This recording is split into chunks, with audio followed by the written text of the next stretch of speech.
Total कितना process कितना time लाग विन की तंदूर होते असाने तंदूर 5 स्टार होटल च लगने ना इस्लामाबाद विच। एक तंदूर साइज वाइज ते तुसी बनाने हो ते इसना रेट की होना है ये मैं तुसी दसो कि ये जड़ा मिट्टी होनी है ये वाली आम मिट्टी होनी ज़ायके नहीं गल होनी, रोटी ना ज़ायका मतलब कि तंदूरे ना और होने, फिर आटे ना भी मसला होना है, घरे ना आटा होना है, बाजार ना आटा होना है। पहले जमाने च अग्गी ने तंदूर हो रहे हैं हुण आ गए होटलों ने तंदूर जनानियां कार बैठी होनियां बच्चों वा या तो पेड़े बढ़ा के चाह देनियां या फिर पैसे चाह देनियां ते फिर उत्ते बाहरों तंदूरे ते रोटी के वो तंदूर जड़ा बनना है ठीक है वो किस तरह बनना है और वो कितना ना होना है अग्गी वाले तंदूरे विच की फर्क है गैस वाले तंदूरे की फर्क है बहुत सारे सवाल हुन मेरे नाल इस टाइम खड़े न एजाज भाई और इन्होंने अपना एक कारखाना एक फैक्ट्री लाई पी जिस तंदूर बढ़ाने पैने जी अस्सलाम वालेकुम एजाज भाई वालेकुम अस्सलाम। एजाज भाई जरा खुल के बोलसो उच्ची आवाज़ से बोलसो एक्टिव होके बोलसो जिस हिसाब से मिट्टी नाल लड़ने पैने इस हिसाब से हुण तुसीं लोकां वा दसो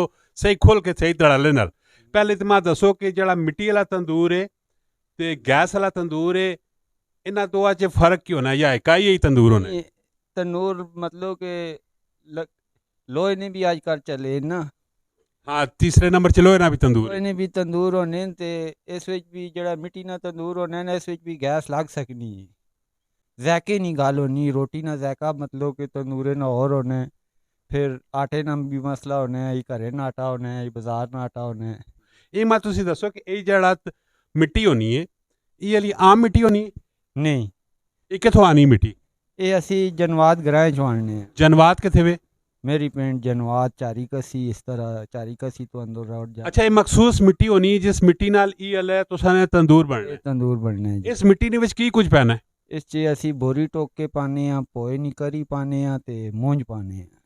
और एक तंदूर साइज वाइज ते तुसी बनाने हो ते इसना रेट की होना है ये मुख्तलिफ रेट होने न, छोटा जड़ा है वो 1500 तो 2000 ना भी होना है, 1500 ना भी होना है, फिर आगे आगे रेट बढ़ने रहने न। बड़ा सी बेचने 18,000 रुपये ना। ये असाने तंदूर 5 स्टार होटल च लगने न ना इस्लामाबाद विच। अच्छा तो ये तंदूर बनने च टोटल कितना टाइम लगना है टाइम वजू बनाओ तो टाइम इतना नहीं लगना, मिट्टी बनाने से ज़्यादा टाइम लगना ना। उस एक तंदूर आ प्रॉपर जिस टाइम मिट्टी तो लैके प्रॉपर गुणने तो लैके फिर प्रॉपर बनाने तो लैके टोटल कितना प्रोसेस कितना टाइम लाग विन की तंदूर होते जी एक हफ्ता लग पैना ने एक हफ्ता लाग विन कि पूरे तंदूर तैयार होने पूरा ते। तंदूर तैयार होने। इसने रेट यानी कि 1000-1500 लैके 1500 तो लैके ते 18,000 रुपये तक असा कोल वैरायटी ने होने ना, छोटा भी होना है बड़ा दरम्याना जे कोई करना चाहे ना। सिर्फ तुसी तंदूर ही सिर्फ बनाने हो या इस तो अलावा होर भी कोई चीज़ बनाने हो नहीं असी तंदूर बनाने यार। स्पेशलिस्ट जेह्ड़ी हो तुसी तंदूर ने हो हाँ जी असी ते तंदूर तुसां ने तंदूर किथे किथे विक के वेचने ये असाने बारकाऊ दुकान ही उथे वजने और जड़ा भी बंदा बात और वजने मतलब कि हर पासे लोग दूर दूर जैसा लोड होवे ना दूर दूर लोग असा को लाने। ये तंदूर जिस टाइम गड्डी च खड़ने इरा इत्थे भाजने वेचने नहीं नहीं पैक करके देने हो नहीं है यूं ही पैक नहीं होना है यूं ही इसी तरह अच्छा भजने नहीं हो पक्के होने सही मिट्टी लगी होनी ना। अच्छा भजने नहीं बस बस नहीं बस ज्यादा कर सो किसी चीज़ नाल भी फिर तो टुट सी ना। बिल्कुल इस तंदूर की लाइफ कितनी होनी यानी कि तंदूर असा दब के दा ते वो कितना टाइम चलना रहना है देखो जी अपने इस्तेमाल तक होनी भावें 2 महीने 5 होए 4-5 साल चलने ने।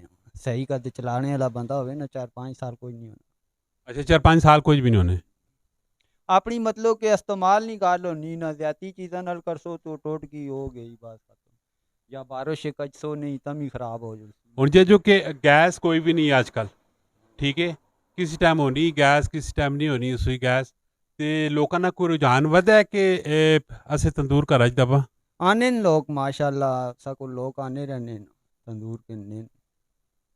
यानी कि एवरेज पाई वधी है हाँ जी तुसा ने कारोबार दा फायदा होया ठीक है गैस ना होसी तुसा ने कारोबार ज्यादा है माशाल्लाह चलना रहना है, गैस होवे या ना होवे तो हमें पहले भी आसाना चलना है शुरू तो असी तंदूर बनाने हैं ना। अच्छा कितने टाइम तो तुसी ये तंदूरा ना काम पे कर रहे हो तकरीबन 25 साल मां हो गए न इस कमे जे। अच्छा इस तंदूरा ने कमे च 25 साल तो तुसी काम पे कर रहे 25 साल हो गए तकरीबन। रिज़्क रोटी अच्छा पे चल रहा अल्हम्दुलिल्लाह मैं तकरीबन 20 साल मैं बरकाऊ नई बादी टिका रहा फिर उस एक तो सारी ब्रांच बारा का हुण भी चलनी पैनी हुण भी चलनी पई। अच्छा ਇਹ ਜੀ एजाज साहब माशाल्लाह इन्होंने तंदूरा ना काम है गैस ते घरा चो अजकल होनी कोई भी नहीं पई और मिट्टी नहीं जिस टाइम तंदूरी नहीं रोटी पक्की पे होनी उसनी एक अपनी लज्जत होनी अगर तुसा तंदूर परचेज़ करना है तो एजाज साहब ना नंबर तुसा अगर डिस्पले पे होना है तुसी इन्हां नाल राबता कर सकते हो और तंदूर आके कह सकते हो। इस तो अलावा इन्हां दी शॉप ने विच होर भी बहुत सारिया चीज़ां पईयां पियां ने। अपना बहुत सारा ख्याल रखियो।